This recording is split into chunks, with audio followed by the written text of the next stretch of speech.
I wanted to talk about Chuck Schumer because today he said something that has pissed off a lot of people, not us. Although I will say that like there's a difference between rhetoric and actually changing the policies. But I'll play his speech for you. He's on Twitter, defending himself, taking a lot of heat.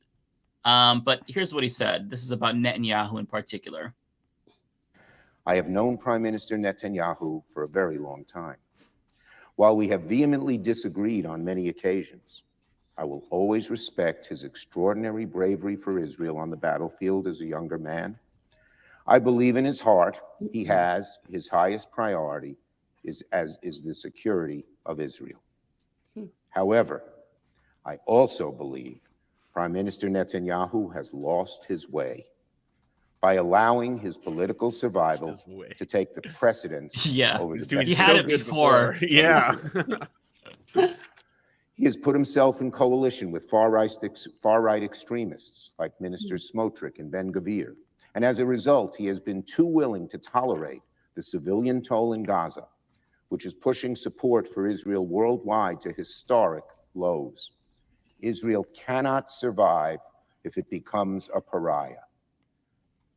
As a lifelong supporter of Israel, it has become clear to me the Netanyahu coalition no longer fits the needs of Israel after October 7th.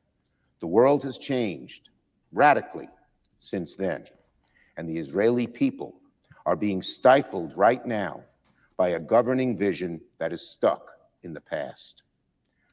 At this critical juncture, I believe a new election is the only way to allow for a healthy and open decision-making process about the future of Israel, at a time when so many Israelis have lost their confidence in the vision and direction of their government. Hamas and the Palestinians who support and tolerate their evil ways, radical right-wing Israelis in government and society, President Abbas, Prime Minister Netanyahu. These are the four obstacles to peace. And if we fail to overcome them, then Israel and the West Bank and Gaza will be trapped in the same violent state of affairs they've experienced for the last 75 years. Yeah, so I mean... Everything he said was just ridiculous. Like, I don't even know where to start. And quite honestly, for me at this point, every single person who comes forward now is still irredeemable at this point. Like, it doesn't matter. Like, there's nothing like, okay, now Chuck, you're on the good side now. No. Like, well, I don't think he went that far. I think it's basically he's blaming everything on Benjamin Netanyahu rather than like as if like this is a solely Benjamin Netanyahu and his far right cabinet. You know, was it Ben-Gvir who had like a photograph on his office for a long time of an actual like mass murdering terrorist who killed a whole bunch of and like you knew who you were associating with. This isn't a surprise, you know, that these are individuals who are perhaps really, really big on dehumanizing Palestinians to the pass of committing like mass murder and stuff like that. Like and just to follow up on this, so this is basically getting backlash in Israel. They're pretending as if he called for regime change. Israel is not a banana republic, but an independent and proud democracy. I mean, he kind of did. It was uniquely American to be like, you know what, this has gone too far. We think you need a new government. Like, that's great. You could interpret it that way. So yeah, they're molding right now. They're not very happy about this. They're apparently stunned by what he said. And look, I think that what he said is good. I'll accept a change in rhetoric because it's better than nothing.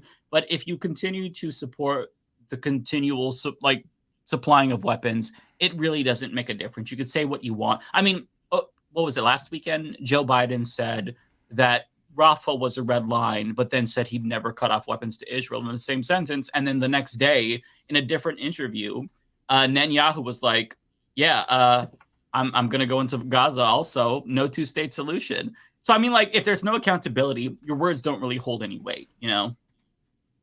Right. No. Right. I mean, I do think it's, the one thing to take away from this is that there's very very clear turn, though. I get that there's no action yet behind these words. They're just words. But also these words weren't being said even weeks ago. I think the activism, the uncommitted vote movement has clearly made its mark. Yeah, not just in the U.S. too, in Canada too. We recently just restored funding to UNRWA, and today Justin Trudeau said that he is going to now limit all non-military sales to Israel until there can be an investigation into potential war crimes. Again, it's not where it needs to be anywhere close, but that's something.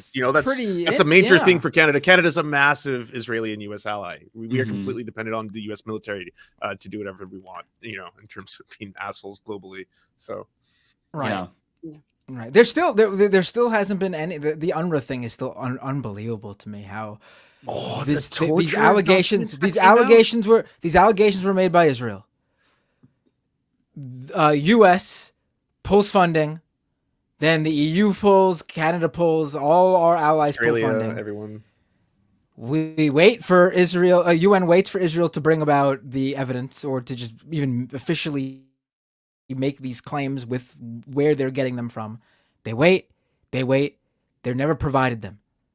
And then the situation in Palestine, in Gaza, becomes what it is. And all these countries are just like, oh boy, we're giving the funding back to UNRWA. No accountability. No saying what did we do? Like, there are starving children in Gaza right now who might not have been starving, or might not been at the level of starvation they're at, if that funding was never pulled, due to baseless allegations that Israel has not even tried to pretend were based on anything. They provided nothing. Because they don't have it. Yeah. Well, refer back to point one. If Israel's lying when its lips are moving. It's just the way it is. I don't ever believe anything that comes out of anything. And that's the thing. And it's the boy who cried wolf. I mean, maybe at some point. And that's when people say, oh, but you believe Hamas? Well, they might be lying. I don't know. But I know that they didn't spend 40 years lying to me my whole life. So, I at least owe them the benefit of the doubt over the people that have been lying to me my whole life. I at least got to acknowledge that kind of weirdness. So, no, I don't believe anything that any of them say. And I think they're just totally intentionally genociding 2 million people. This is irreversible at certain point. You realize that, like, you can't even at a certain point bring food in and save people when you get to a certain point of malnourishment and disease and all of this stuff. And I do not see how this ends short of 2 million dead people in the desert. And and they could build a port. He could build them an international airport. I don't care. And this got set in place when it started, without sanitation, without water, without medical care. Like, people can't live like that.